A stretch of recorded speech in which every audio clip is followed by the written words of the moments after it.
Ano po ba ang nangyari at bakit big deal ang pagpigil ng Bybit sa new registrations? Isipin po natin mga ka-crypto na parang may malakas na alon na biglang tumama sa buong crypto community dito sa Pilipinas. Isang alon na hindi galing sa market volatility, hindi galing sa Bitcoin halving, kundi mula mismo sa confrontation ng regulators at ng isa sa pinakamalalaking global crypto exchanges. At oo, tama po ang narinig ninyo mga ka-crypto. Itinigil na ni Bybit ang pagtanggap ng bagong mga users dito sa Pilipinas. Para sa ibang bansa na mabilis pong mag-adapt ng digital assets, malaki ang epekto nito hindi lang sa mga traders, kundi pati sa mga investors, holders, at sa buong ecosystem ng crypto dito sa ating bansa. Kaya sa bidong ito ay pag-uusapan po natin kung bakit nangyari ito, ano ang implikasyon sa market at kung ano ang dapat nating bantayan bilang mga bahagi ng crypto space. Kapag binuksan mo ang Bybit app dito sa Pilipinas o sinubukan mong gumawa ng bagong account kahit naka-VPN ka, may biglang error message na babati sa'yo. Ang error message na babati sa'yo ay your IP address is from one of Bybit's restricted regions. Kumbaga, parang mismong pinto ng palengke ang nagsara kaagad bago ka pa sumilip sa loob. Mas malala pa dito, hindi na rin tinatanggap ang Philippine mobile numbers. At kapag hindi tinanggap ang +63 numbers, ibig sabihin ay malinaw. Hindi ka na makakagawa ng bagong account kahit anong diskarte ang gawin mo. Kaya ang matinding tanong ngayon ay bakit sobrang impactful nito sa atin? Simple lamang po mga ka-crypto. Dahil bilang mga traders at long-term holders, umaasa tayo sa access, liquidity at efficiency kapag gumagamit ng mga exchanges. Kapag may nawawalang malaking player tulad ni Bybit, nararamdaman agad natin ang shift sa liquidity flow. Ibig sabihin, maaari pong magbago ang presyo ng ilang altcoins kapag bumaba ang trading volume mula sa mga Pinoy users. At dahil hindi po biro ang laki ng crypto community dito sa Pilipinas, hindi rin biro ang epekto nito sa daily trading behavior ng market. Isa pa, psychologically ay nagbibigay ito ng uncertainty. Kapag ang mga regulators ay naglalabas ng sunod-sunod na warnings, advisories at restrictions, lumalakas po ang takot ng ibang mga users. At tandaan po natin, sa crypto market, ang sentiment ay kasing lakas ng actual na developments. Kapag may fear, nag-iiba po ang galaw ng presyo. Kaya oo mga ka-crypto, malaki po ang epekto ng biglaang paghinto ng Bybit. Pero ano nga ba ang nagtulak sa kanila para gawin ito? At ano po ang kaugnayan ng SEC crackdown sa paghintong ito ni Bybit? Ang paghinto ng Bybit sa pagtanggap ng bagong Pinoy users ay hindi po random decision. Hindi rin ito dahil sa technical glitch. Sa katunayan, months in the making na ito. At nagsimula ito nang maglabas ang Securities and Exchange Commission ng public advisory laban kay Bybit at siyang pang global exchanges na walang license para mag-operate dito sa Pilipinas. Dito nagsimulang lumakas ang pressure. Ang isang advisory mula sa SEC ay hindi lang basta written warning. Ito ay isang regulatory signal na ipinapasa sa lahat ng institutions, kasama na ang mga local ISPs, financial institutions at mismong public. At kung matagal ka na sa trading game, alam mo na kapag ang SEC ay naglagay ng spotlight sa isang exchange, hindi po ito simpleng usapan. Matapos ang advisory, humiling po ang SEC sa National Telecommunications Commission o NTC na i-block ang access sa kanilang websites. At dahil dyan, maraming Pinoy users ang biglang hindi makapasok sa kanilang accounts gamit ang ating regular internet providers. Ito po ang simula ng web block phase at ngayon pumasok na tayo sa registration block phase. Para po sa atin na matagal nang gumagamit ng centralized exchanges, malaki po ang epekto nito. Hindi lang dahil mahirap makapag-open ng bagong account. Ang mas malala dito, lumalaki ang pangamba na baka sundan ito ng mas mahigpit pang hakbang tulad ng full service restriction. At ang ganitong uri ng balita, kahit hindi pa confirmed, ay naglalabas ng tensyon sa market.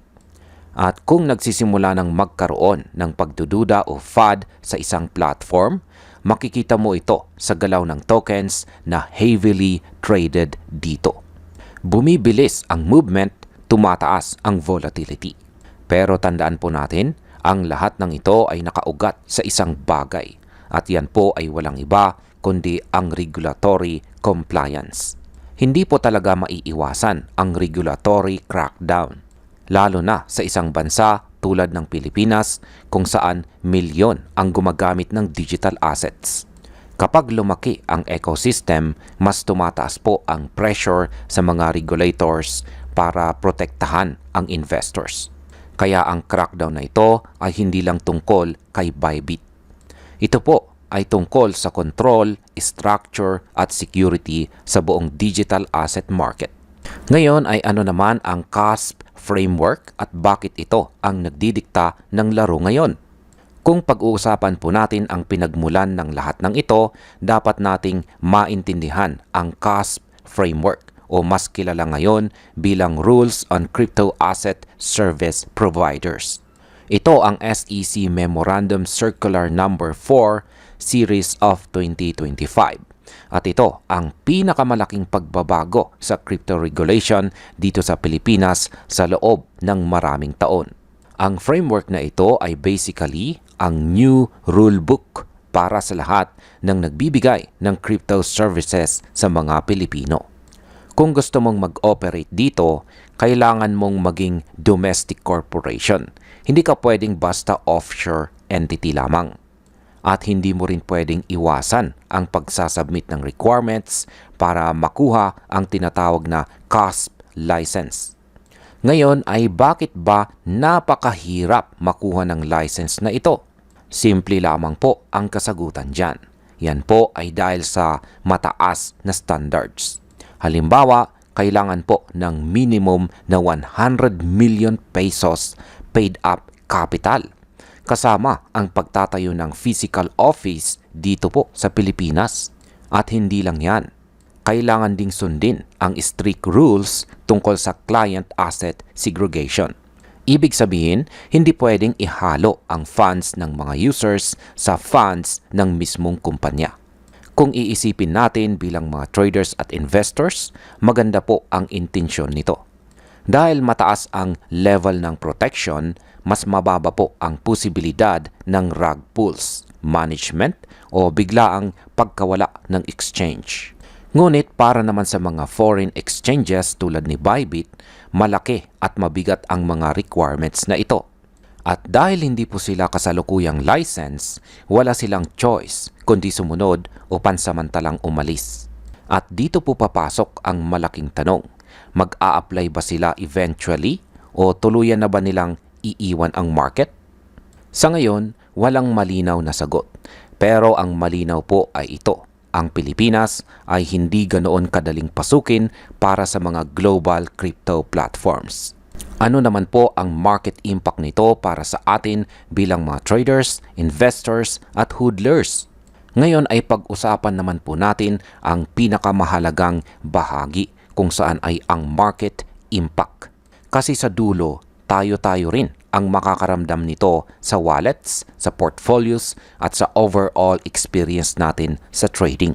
Una po sa lahat, kapag nawala ang access sa isang malaking exchange tulad ni Bybit, bumababa ang liquidity contribution ng Pinoy users sa mga markets na heavily traded doon. Kung ilang milyon ang daily volume na galing dito sa Pilipinas, kahit hindi natin makita ang eksaktong numero, siguradong nababawasan ito. At kapag nabawasan ang liquidity, tumataas po ang volatility. Mas mabilis gumalaw ang presyo, mas madali ang slippage at mas challenging po ang risk management. Pangalawa ay lumalakas po ang migration effect. Kapag nawalan ng access ang mga users, naghahanap po sila ng bagong platform. Ito ang nagdudulot ng sudden surge ng bagong registrations sa mga local at license exchanges. Hindi masama ito, pero nagbabago ang landscape. Ang mga traders na sanay sa futures trading, high liquidity at advanced tools minsan nahihirapan pong mag-adjust. At ang pangatlo ay nagkakaroon po ng trust disruption. At ito ang pinakamalaking impact psychologically.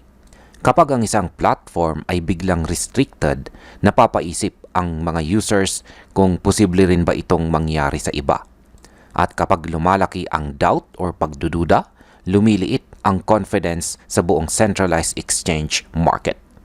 Sa kabilang banda, tumataas din ang interest sa self-custody at decentralized platforms.